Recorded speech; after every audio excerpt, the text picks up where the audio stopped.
सुग्रीव की देह में युद्ध के चिन्ह देखकर रामचंद्र ने उनको हृदय से लगा कर कहा, हे मित्र, हमसे सलाह किए बिना तुम अकेले लंका को चले गए। यह तुमने बड़ा अनुचित काम किया। राजाओं को ऐसा काम ना करना चाहिए। तुमने विभीषण को, मुझे और वानरों की सेना को चिंता में डाल दिया था। अब कभी ऐसा काम ना करना। यदि तुम्हारी मृत्यु हो जाती तो मुझे सीता को प्राप्त करने का उत्साह ना रहता। यद्यपि तुम इंद्र और वरुण के समान पराक्रमी हो, मैं तुम्हारा बल जानता हूँ, किंतु जब तक तुम लौटकर नहीं आए तब तक मेरे मन में अनेक प्रकार के विचार होते रहे।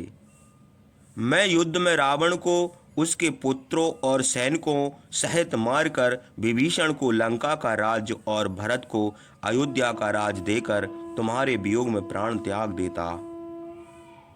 रामचंद्र के यह कहने पर सुग्रीव ने उत्तर दिया, हे रघुनंदन, आपकी भार्या को हरने वाले रावण को देखकर मैं अपना क्रोध संभाल ना सका। सुग्रीव की यह बात सुनकर रामचंद्र ने उनकी प्रशंसा की और लक्ष्मण से कहा, हे लक्ष्मण, जहाँ ठंडा पानी और फल मिल सके वहाँ सेना को ठहराओ। भयानक अशकुन देख पड़ते हैं। बानरों और राक्षसों के विनाश के लक्षण दिखाई देते हैं। वायु बड़े वेग से चलती है, पृथ्वी कांपती है, पर्वत के शिखर हिलते हैं, उनका शब्द सुन पड़ता है। बादल मांसाहारी जीवों की तरह कठोर शब्द से गरजते और रुधिर मिला हुआ जल बरसाते हैं। संध्या के समय बादल लाल लाल चंदन के समान हो जाते हैं। मृग और पक्षी सूर्य की ओर मुंह करके दीन स्वर से चिल्लाते हैं, जिसे सुनकर लोगों को भय मालूम होता है। रात में चंद्रमा का प्रकाश निर्मल और शीतल नहीं होता। चंद्रमा के इर्द गिर्द लाल और काली रेखाएं पड़ती हैं। सूर्य के चारों ओर छोटा लाल मंडल देख पड़ता है और उसमें काले दाग दिखाई देते हैं। आजकल नक्षत्र भी बहुत कम देख पड़ते हैं। यह सब प्रलय के लक्षण हैं। कौआ, बाज और गिद्ध घोंसलों से गिर पड़ते हैं। सियारनें कठोर अशुभ शब्द बोलती हैं। जान पड़ता है कि बानरों और राक्षसों के चलाए हुए पर्वत शूल और खड़ग से मांस और रुधिर का कीचड़ हो जाएगा। रावण से सुरक्षित लंकापुरी को बानरों की सेना लेकर शीघ्र घेर लेना चाहिए। वीर रामचंद्र लक्ष्मण से यह कहते हुए उस पर्वत से उतर आए। फिर उन्होंने सुग्रीव के द्वारा बानरों को आज्ञा दी कि युद्ध के लिए तैयार हो जाओ। धर्मात्मा महाबाहु रामचंद्र धनुष बाण लेकर सेना के साथ लंका की ओर चले। लक्ष्मण, विभीषण, सुग्रीव, हनुमान, जाम्बन, नल और नील उनके पीछे चले। बानरों और रीछों की बहुत बड़ी सेना दूर तक फैली हुई थी। हाथियों के समान बानर और रीछ पर्वतों के शिखर और बड़े बड़े वृक्ष लेकर चले। बड़ी शीघ्रता से सब लोग लंका के समीप पहुंच गए। वहां पताकाएं फहराती थीं और मनोहर बगीचों से वह पूरी शोभित थी।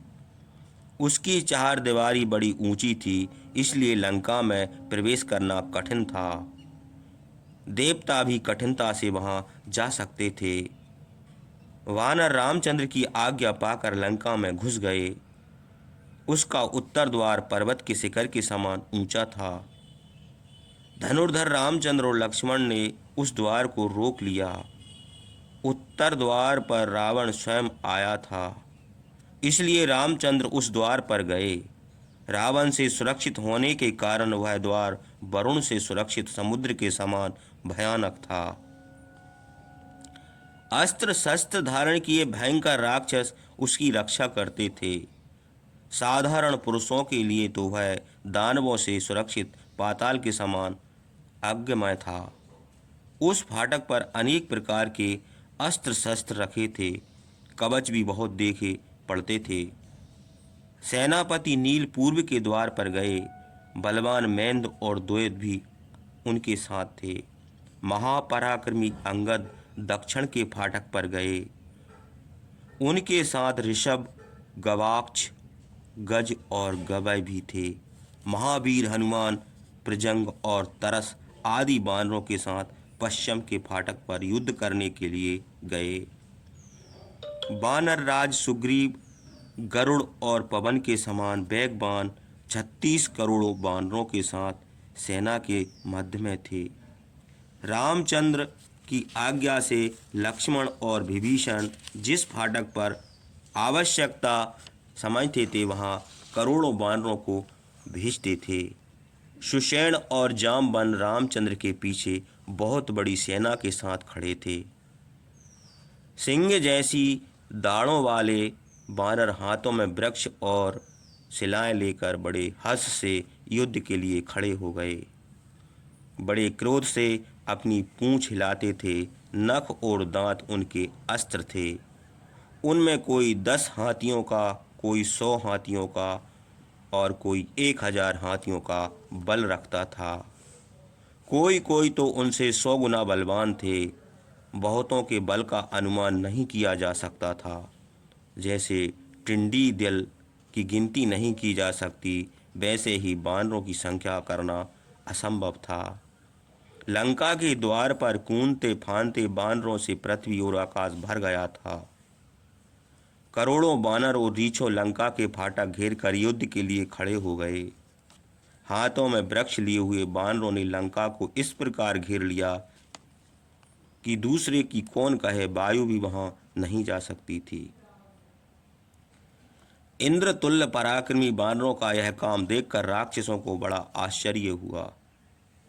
बड़े हुए समुद्र के समान बानर सेना का भयानक शब्द होने लगा। वह शब्द लंका में सर्वत्र फैल गया।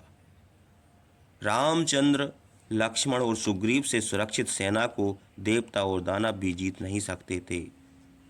रामचंद्र ने इस प्रकार सेना को नियुक्त करके विभीषण की सम्मति से अंगद को बुलाकर कहा, हे सौम, तुम रावण के पास जाकर उससे हमारा संदेश कहो। निर्भय चले जाओ और उस मूर्ख से कहो, हे निशाचर, तुमने ऋषियों, देवता, गंधर्व, अप्सरा, यक्ष, नागों और राजाओं का जो अपकार किया है उसका फल भोगने का समय अब आ गया। ब्रह्मा से वर पाकर तुमको दर्प हुआ है, वह अब नष्ट होने वाला है। हम अपराधियों को दंड देते हैं। तुम हमारी स्त्री को हर लाए हो, इससे तुमको भी दंड देंगे। हमने लंका को चारों ओर से घेर लिया है। तुमने महर्षियों, देवताओं और राजाओं को मारकर जिस गति को पहुंचाया है, यदि तुम युद्ध में मेरे सामने आओगे तो तुमको भी वही गति मिलेगी। हे राक्षस धाम, जिस बल से तुम्हारा निरादर करके धोखा देकर सीता को हर लाए हो, वह बल हमको दिखाओ। यदि तुम सीता को लाकर हमारी शरण में नहीं आए तो हम पैने बाणों से सब राक्षसों का विनाश कर देंगे।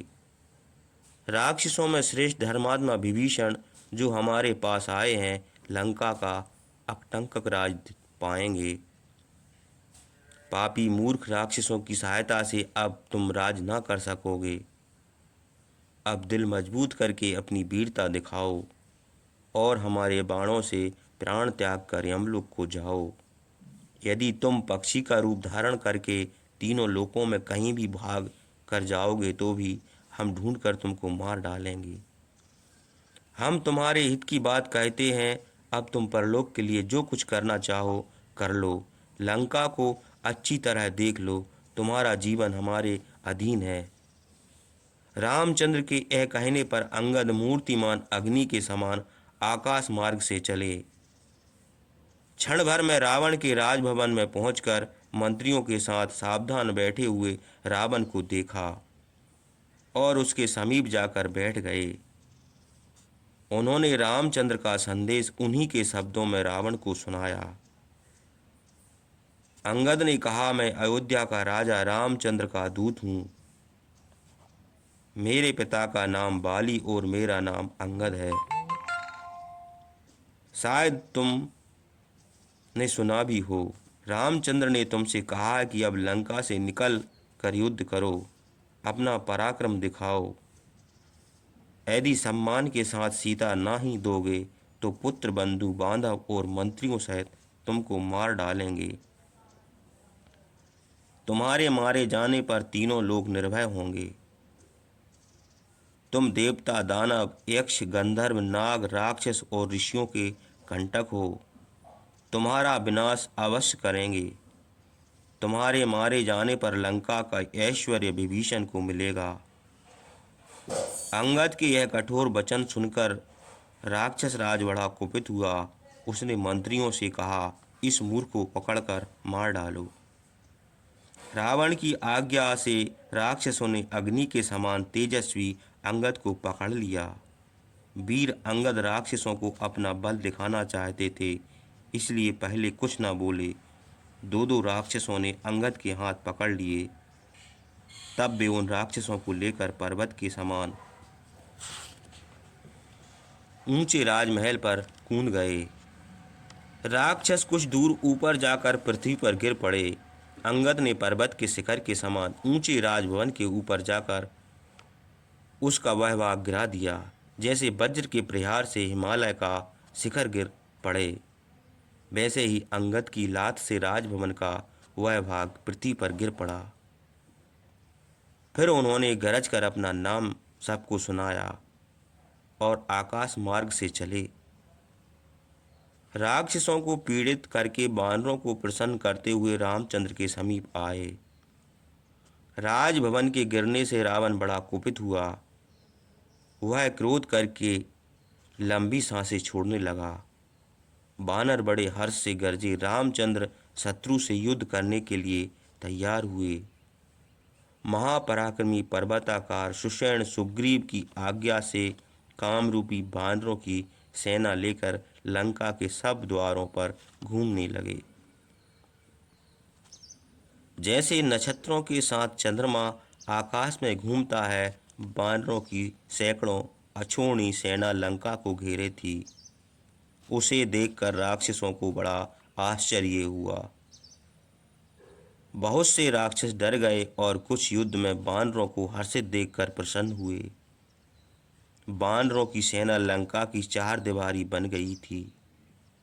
बेचारे राक्षस डर के मारे हाहाकार करने लगे। भयानक कोलाहल होने लगा। वीर राक्षस युद्ध के लिए प्रसन्न हुए। अस्त्र शस्त्र लेकर प्रलय काल के पवन के समान विचरने लगे। राक्षसों ने रावण के पास जाकर वानरों की सेना के साथ रामचंद्र लंका को घेर लिया है, समाचार कहा। यह सुनकर रावण को बड़ा क्रोध हुआ। लंका की रक्षा के लिए सेना को आज्ञा देकर वह बड़े ऊंचे मकान की छत पर चढ़ गया।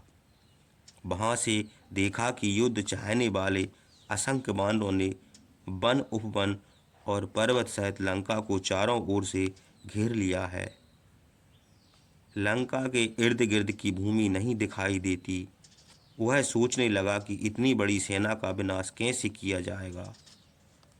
थोड़ी देर सोचकर फिर धैर्य के साथ आंखें फैलाकर रामचंद्र और वानर यूथों को देखने लगा। रामचंद्र सेना के साथ लंका की चार दीवारी के पास आए। उन्होंने राक्षसों से सुरक्षित चित्र विचित्र ध्वज पताकाओं से शोभित लंका को देखा। सीता का स्मरण करके उनको बड़ा दुख हुआ। वे मन में सोचने लगे, मृग शावक नयनी सीता हमारे ही कारण शोक से पीड़ित रहती है, दुर्बल हो गई है और पृथ्वी पर सोती है। धर्मात्मा रामचंद्र ने क्रुद्ध होकर वानरों को शत्रुओं का विनाश करने की आज्ञा दी। वानर बड़ी स्पर्धा से सिंह की तरह गरजने लगे। उन्होंने पर्वत के शिखरों और घूसों से लंका को विध्वंस करने का निश्चय किया। वे पर्वत के बड़े बड़े शिखर और वृक्ष लेकर खड़े हो गए।